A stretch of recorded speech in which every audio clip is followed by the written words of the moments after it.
So anyway, the story of Janey and Denis goes on. Dennis and I, we started doing. Our manager put us on this. In those days, the colleges had coffee houses. Actually, it was the hip thing. Every college campus had a coffee house, and they had actual coffee house circuits that you could get booked on. So you would go to, New York. You'd go, go all to the colleges up in New York State, or you'd go to Philadelphia, and into Pennsylvania, and you'd go. And so our manager, in order for us to really get our act together, we had, I played guitar, Dennis played piano, and we hired a bass player, Steve Manus. And it was just an acoustic, me on guitar, Dennis on piano, and Steve Manus, and we played all these coffee houses all over the Northeast. In colleges, went from one college to another. So Dennis and I got a little bit of a taste of a college life, because otherwise we wouldn't have, because we were musicians signed to a record label, and we didn't go to college. And so, we kind of hung out at colleges and with the people. We saw the scene, and it was kind of cool, and we had a lot of fun. And we played this coffee house circuit. Another thing that we did in the early days of Janey and Denis is there was a place called the Gaslight Cafe in Greenwich Village, and it's very, very famous. Very, very famous. It doesn't exist and hasn't for a long time, but everybody, from Dylan to, Doc Watson, all these people played there. And the guy that owned the place really took a liking to Dennis and I. We were very, young and cute. And so previous to even the coffee house tour, we rehearsed at the Gaslight, and we opened up for a lot of big, a lot of folk artists, Leonard Cohen, I don't know, all kinds of people, Doc Watson. And so we opened up for them, and we used to rehearse all in the daytime at the Gaslight. He let us rehearse there, and it was a really small club with, in those days they had these like black little row seats, like the Bitter End still has, supposedly. We played the Bitter End too. So we were playing. We did the whole folk scene. We were playing. After a while, our record came out. We were playing at the main. It was Main Point in Philadelphia. We played at the Cellar Door in Washington, in Georgetown. We played all these folk clubs and really concerts, opening up for people. We actually even opened up for Steppenwolf, and we thought we would get and that was in front of 20,000 people at some college. We were booked with the William Morris Agency, and we got a lot of gigs. So we were working, and but our record wasn't selling, so Warner Brothers dropped us. So what else is new? So, but anyway, so we were working. We finally succumbed to the fact that we were boyfriend and girlfriend, because we were just together all the time, and we just became a couple, and that kind of just happened by itself, because we were starting to make money.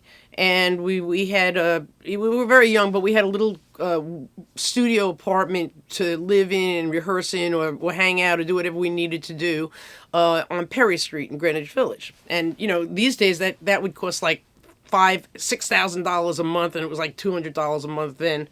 But we ended up just living there together, and ended up being a couple, and ended up doing our thing. And so our record had come out, really wasn't doing very well. We had gotten dropped, but some funny stories go along with that. I'll remember Jerry Corbett flew into New York, and he had broken up with his wife, and he was with some other girl that looked just like me, which was really weird. The woman looked really like me, and he was hanging out with Charlie Daniels, who was no big deal at the time.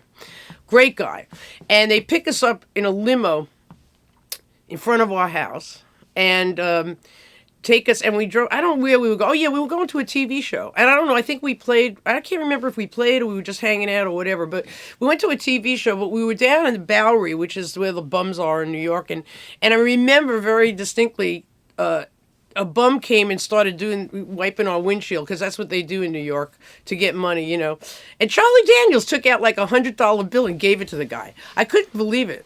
I just thought, he was a great guy. I haven't seen him since, because but he was just a wonderful guy. And so I remember so in those days we were doing all kinds of things. We opened up for John Hammond, Richie Havens. And when we did open up for Steppenwolf, we thought we were going to get booed off the stage because we were like this folk act. We got like 2 encores. I mean, they loved us. I mean, it was great. It was just one of those things. And then we ended up,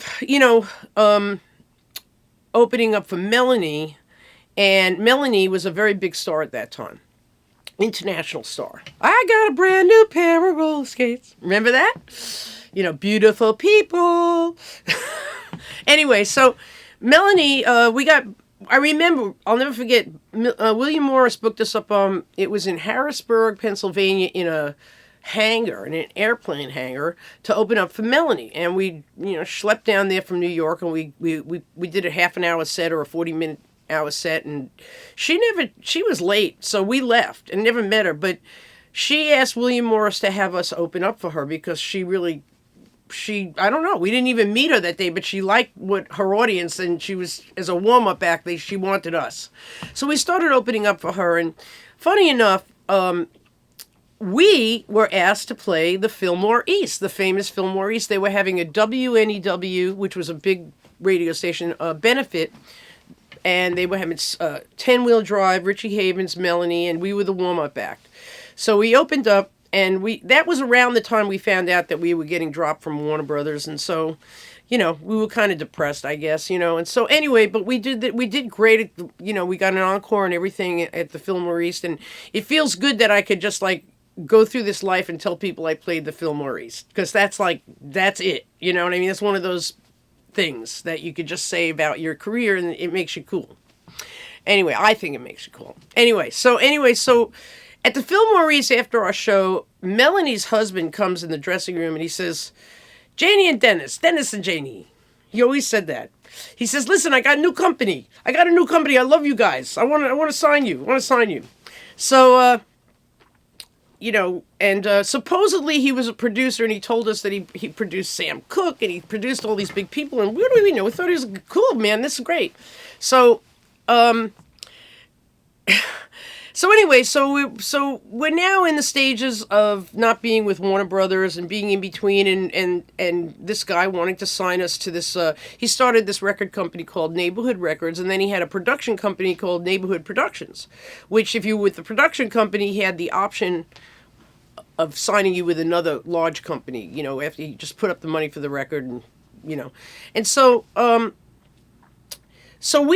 It was funny. So we worked out this deal with him, which was amazing. Oh, well, what happened was we had this whole deal with him that he was willing to give us a car, a house in Woodstock, be on a really good salary, be Melanie's opening act. We wouldn't get paid for the gigs, but we were getting paid for everything else, and we would make a record for them. And so we thought this was a great deal. It was like winning a contest. Because we wanted a house in Woodstock. I mean, we didn't buy the house, but we were renting it, and we had an income coming in, fairly, really, I mean, they never do that in these days. So we wanted to do the deal. So I remember we had this crazy lawyer who I talked about, who was legendary. He was Stevie Wonder's lawyer, Johanna Vagoda. And he used to go to meetings with people and stand on his head and eat scotch tape and do all kinds of crazy things to get deals that he wanted. He was just really, he's a legendary with everybody he knows.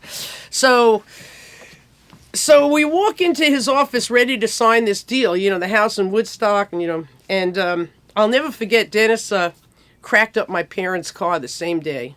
And we go in, and Vagoda's in his office. Now, you got a picture. Okay, I'm sitting here, and he's right there in front of me. Let's say I'm Vagoda, right? And he's like this. He's got stacks of papers, all around him. And he has this thing where he was on this diet all the time and did yoga. He ate grapefruits and pumpkin seeds. And he used to always sit in his office and spit all over the phone. He goes, do you want to stand and pick and spit out pumpkin seeds all over the papers, and he was just a crazy guy. So we're going up there, and we're about to sign this deal to get the house and get the car and everything like that. And we're sitting across from him, and he's on the phone, and he's talking to Peter Shakarik, who's Melanie's husband's lawyer, to sign the deal. He goes, do you understand? I have an act here. You want to sign him or you don't want to sign him. Click. And we're sitting there going, oh, no, man. Where's the car? And I swear to God, he was so brilliant. The lawyer called right back. And boom, boom, boom, boom, boom. They had some conversation, and then Vagoda just said, here, sign. So we signed it, And meanwhile, then his secretary walks in with a bunch of papers. He goes, "What the hell is this shit?" This is a crazy guy.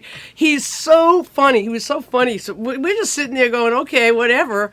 And then we go to the Four Seasons to celebrate with my manager, who's in prior episodes I told you she was from England. She's, and we were having caviar. Like Dennis and I never had caviar. We're sitting there. And meanwhile, we're just both a wreck about wrecking my parents' car. Because we were happy about signing the deal, but at the same time we had all this anxiety about signing the car, wrecking the car. So it was like we're at the Four Seasons celebrating this big deal, and Dennis is having stomach aches about not even be able to eat because of my wrecking my parents' car, and I was kind of like, in that kind of weird place, like there's great things happening, but there's horrible things happening, and so we signed with them. And the interesting thing about this is a week later, Peter sets up a session for us. And it's at Electric Ladyland. Well, we go to this session to do this song, right? And every single musician in New York is there, the best. I mean, Alan Schwartzberg, Steve Gadd. I mean, everybody showed up. So there's 5 drummers, the guy booked everybody. So nobody knew who was supposed to play. It was insane. So there was a guy named Ron Frangipane who was the arranger. Peter was not there yet.